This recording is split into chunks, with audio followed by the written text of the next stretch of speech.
Morning, welcome back to Tanisha Gaikar vlog. तर हर हर महादेव। जसं मी लास्ट व्लॉगमध्ये तुम्हाला सांगितलेलं की आम्ही फिरायला जाणार आहे मुरुडेश्वर आणि गोकर्ण। तर येस, हा ट्रॅव्हल ब्लॉग असणार आहे आणि खूप मजा येणार आहे। फॅमिली चाललो आहे। फॅमिली म्हणजे काका काकू, दर्शू, मी, हिमा, मंशू आणि वंशू। तर खूप मजा येणार आहे आणि आम्ही बाय ट्रेन चाललेलो आहे, AC ट्रेन। आणि बघू आता, म्हणजे ट्रेननी असं कुठे लांब फिरायला मी पहिल्यांदाच चाललेले। मोस्टली आम्ही कारनेच गेलेलो आहे, तर आज फर्स्ट टाइम ट्रेननी जाणार आहे। तर हा खूप वेगळा काहीतरी एक्सपिरियन्स असणार आहे, खूप मजा येणार आहे। तर बघू ट्रेनमध्ये आम्ही रात्रभर काय काय करतो, कारण की आम्ही आत्ता 8:10ची ट्रेन आहे ठाण्यावरनं आणि त्याच्यानंतर आम्ही पहिले पोहोचू गोकर्णला। तर आता काय होणार आहे काय माहिती। आणि गोकर्ण ही एक म्हणजे आपल्या हिंदू धर्मातील जे 7 मेन जे तीर्थक्षेत्र आहेत त्यातला एक म्हणून ओळखलं जातो। आणि त्यानंतर आपण जाणार आहे मुरुडेश्वरला, त्यात म्हणजे तिथला जो शिव मंदिर आहे आणि मंदिर आहे तो खूप प्राचीन आहे आणि ती शिवमूर्ती आहे ती खूप इतकी उंच आहे, म्हणजे खूप प्रसिद्ध जागा असणार आहे। आणि ज्यांनी व्हिजिट दिली त्यांनी नक्की कमेंटमध्ये सांगा की तुमचा कसा एक्सपिरियन्स होता। तर आता बघू निघतो। आता पहिले आपल्या सगळ्यांच्या पाया वगैरे पडून घेऊ आणि मंदिरात जाऊ, देवारात जाऊ आणि मग निघू।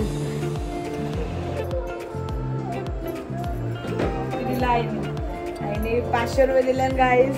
पैसे द्या का, डोकरी झाले ना का पैसे आले।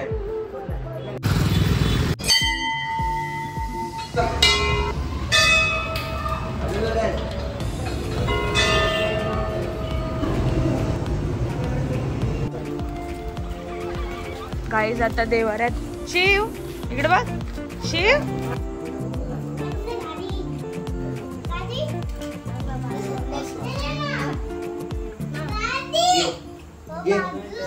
गाईज आम्ही फक्त 2 दिवसासाठी चाललोय। आमचं सामान बघा, खूप सामान आहे आमचं। आम्हाला सोडायला एवढी लोक आले। 4 जणांचं सामान आहे, तुमच्या 2 बॅगी आहेत। ही ताईची आहे, ही माझी आणि यशी एकत्र आहे।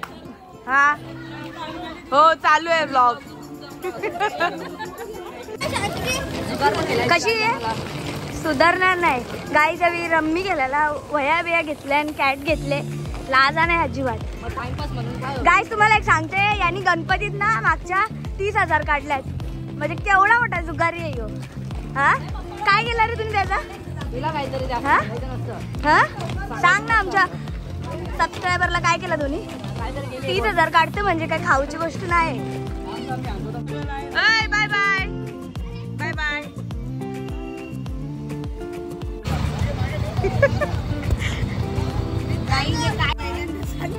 काय बोलली? काय बोलली? इकडे वंशाच्या दिव्याला नीट घरी घेऊन या। यशला व्यवस्थित आहे ना, मग आम्ही नको येऊ का व्यवस्थित? हा बाहेर काढू नको ट्रेनच्या।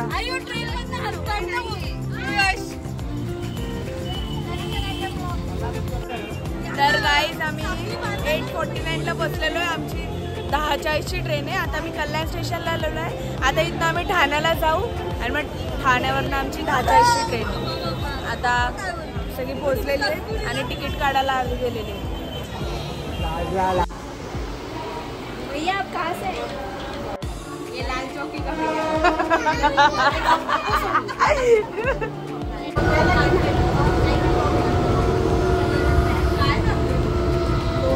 जादू करते तो, डान्स करतो तो।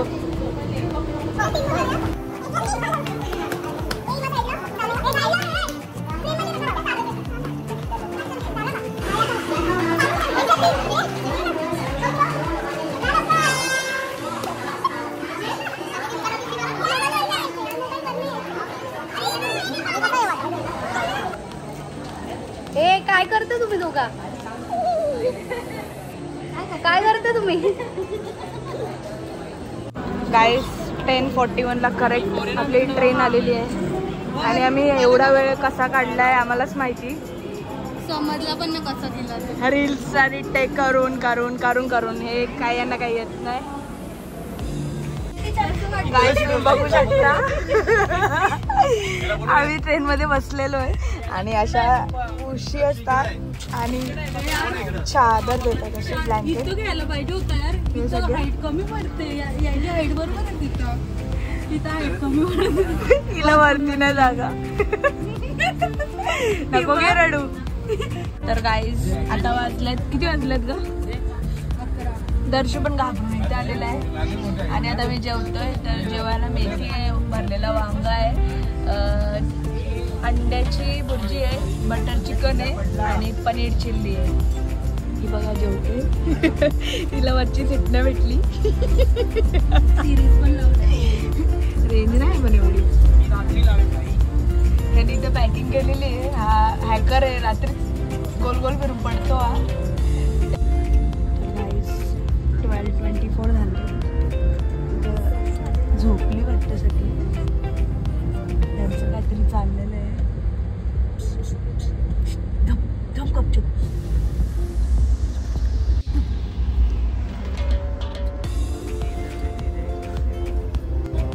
चला guys, good night. Good morning guys.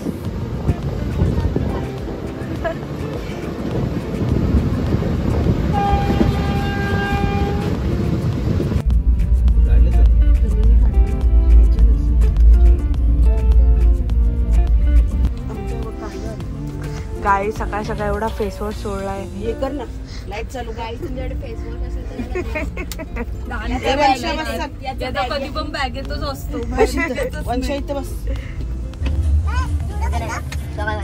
रात्री पण लुडोच केलं होता.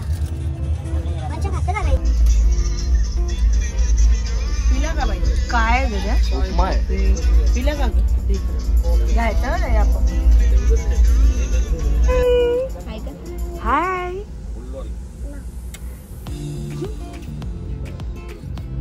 तुला नाही घेणार आता कोणी, तुला नाही घेणार. वंशाला तर कोण बघत बी नाही. दादा दीदी बोल दीदी. दादा. गाईस तुम्ही व्ह्यू बघू शकता. आम्ही अजून ट्रेन मध्येच आहे. आमचा प्लॅटफॉर्म यायला अजून वेळ आहे. आली का लगेच मागे. आणि इकडे खूप पाऊस आहे. आपल्या मुंबईला तर काहीच नाही आहे. बेट बघ, छोटे छोटे बेट तयार झाले.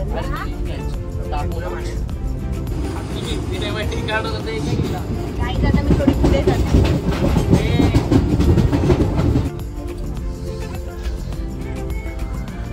खेळताना तर दिसतंय, तोंड लपून काय होणार नाही.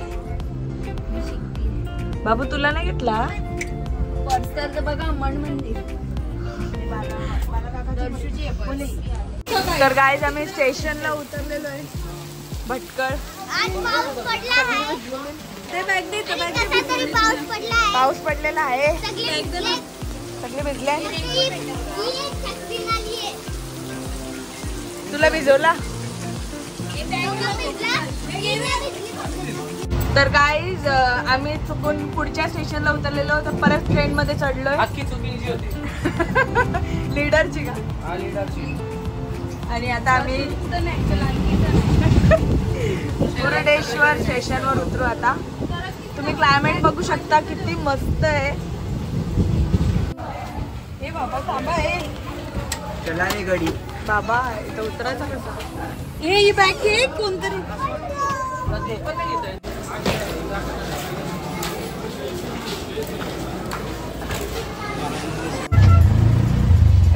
बघायला गाईज आम्ही अर्ध्या रस्त्यात आहे. इथे काहीतरी तरी भांडतात आहे. आम्हाला काहीच समजत नाही.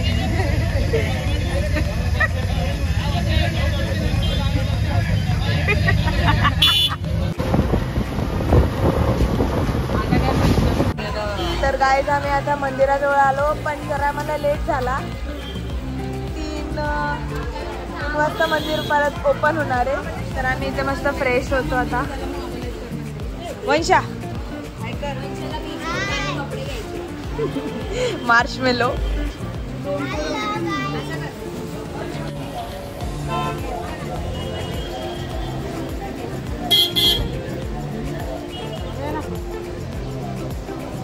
गाईज तुम्ही आमच्या रूम पासून व्ह्यू बघू शकता, किती सुंदर आहे.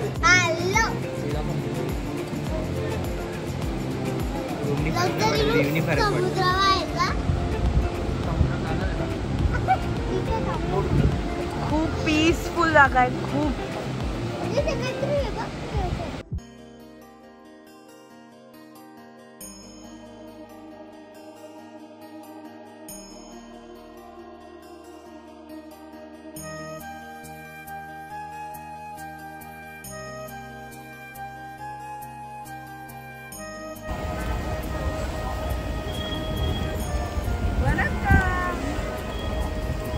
वनक्कम गाईज, हर हर महादेव. तर आता आपण मंदिरात आलेलो आहे. खूप पाऊस आहे, खूपच पाऊस आहे आणि आम्ही आलो ड्रेस घालून.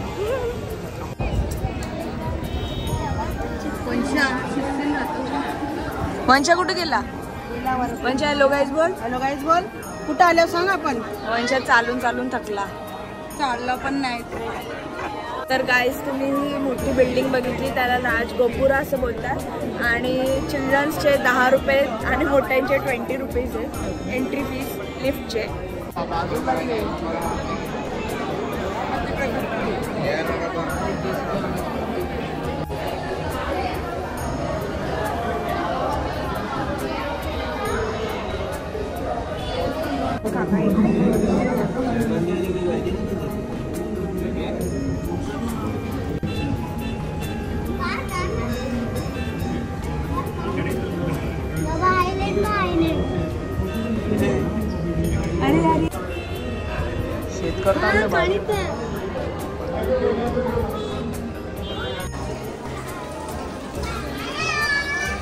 गाईज ही नेक्स्ट लाईन मंदिराकडे.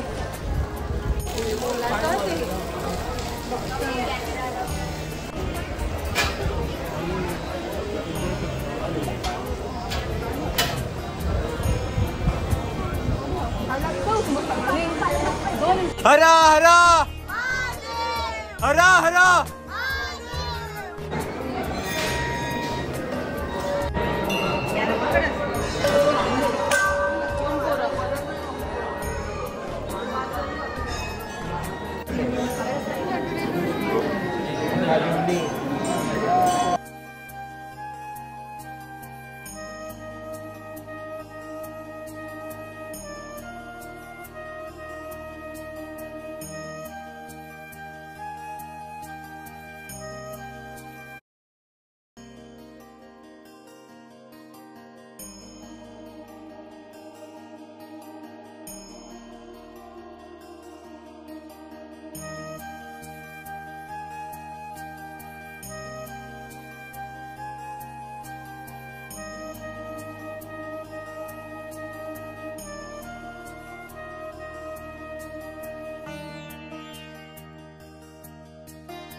ऐतिहासिक प्राचीन मंदिराला काही ना काही इतिहास असतो, त्यामागे काहीतरी कथा, दंतकथा असते. मुरुडेश्वराच्या मोठ्या शंकराच्या पुढे रावण एका गुराख्याच्या छोट्या पोराला शंकराची पिंडी धरायला सांगताना बघूनच या मुरुडेश्वर विषयी, गोकर्णाविषयी कुतूहल होते.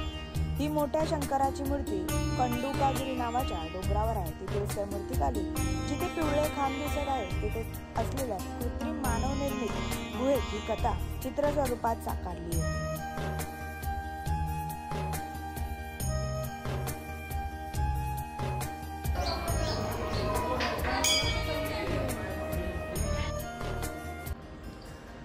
तर ही कथा आहे त्रेतायुगामध्ये.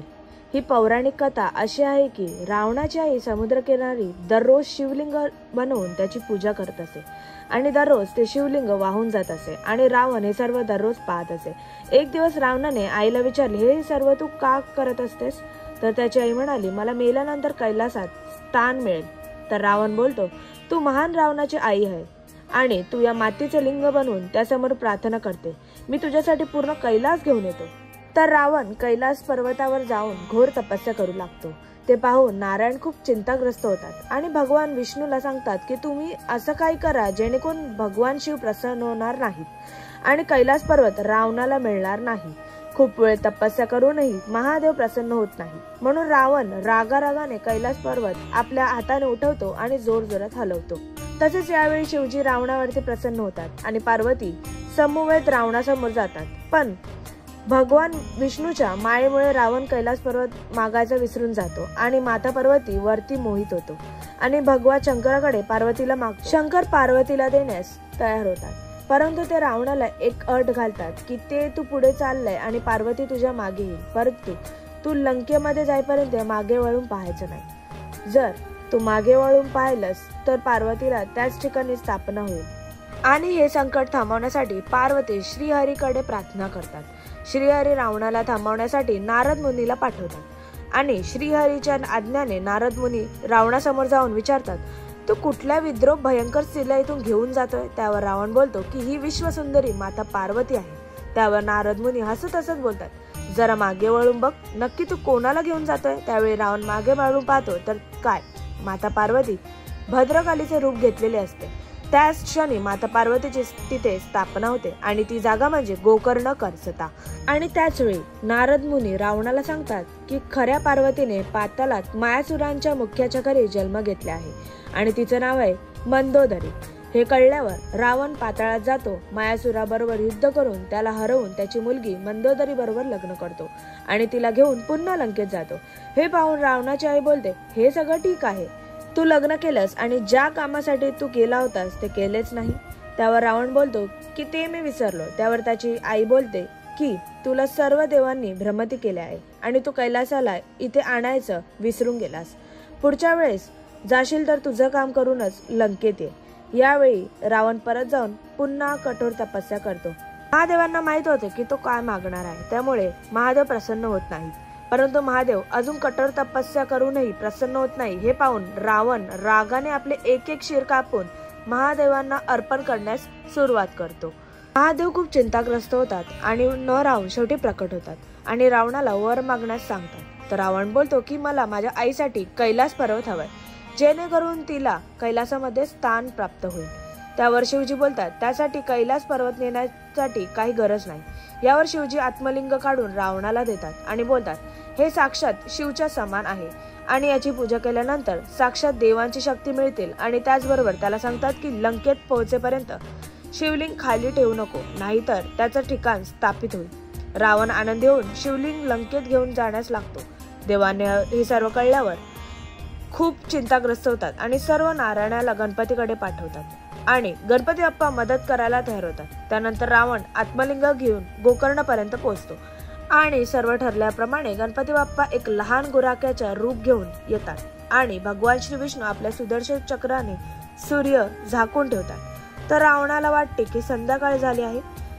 रावण ब्राह्मण असल्याने तो सायंकाळी स्नान करून तो नेहमी पूजा करत असे. तर रावण समुद्र किनारी संध्या स्नान करण्यासाठी जात असताना रावणाला समोर लहान मुलाच्या रूपात गणपती बाप्पा दिसतात. तर रावण गणपती बाप्पांना सांगतात की मी समुद्रात आंघोळ करायला जात आहे, तोपर्यंत तू हे आत्मलिंग तुझ्याकडे सांभाळून ठेव.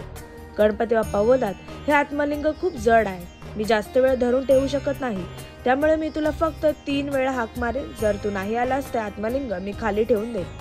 रावण संध्या स्नान करण्यासाठी समुद्रात जातात.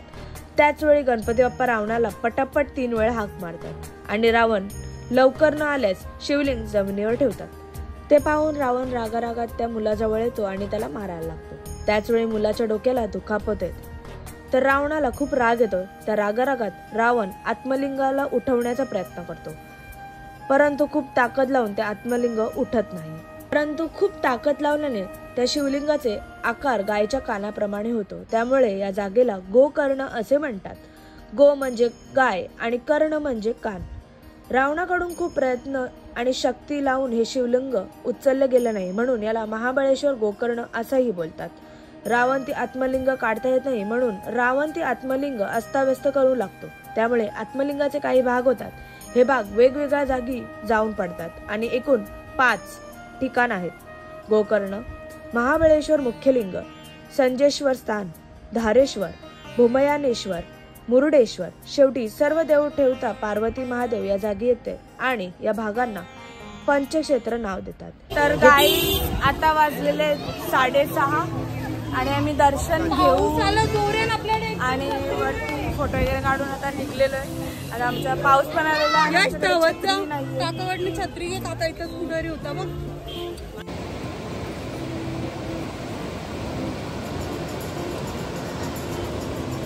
गाईज भरतीची वेळ होती म्हणून आम्हाला एंट्री नाही दिली. पाणी पूर्ण पार पोचलेलं आहे पण व्ह्यू खूप सुंदर आहे या ठिकाणी, खूप सुंदर आहे. तर गाईज आता वाजलेले 7 किंवा 7:30 वाजलेले. आता आम्ही मुरुडेश्वरनं निघालो गोकर्णला दर्शनासाठी. 1.5 तासाचा प्रवास असणार आहे. तर भेटूया नेक्स्ट ब्लॉगमध्ये. होपसो तुम्ही ब्लॉग एन्जॉय केला असेल आणि एन्जॉय केला असेल तर नक्की कमेंट करून सांगा आणि भेटूया पुढच्या ब्लॉगमध्ये. तोपर्यंत बाय बाय.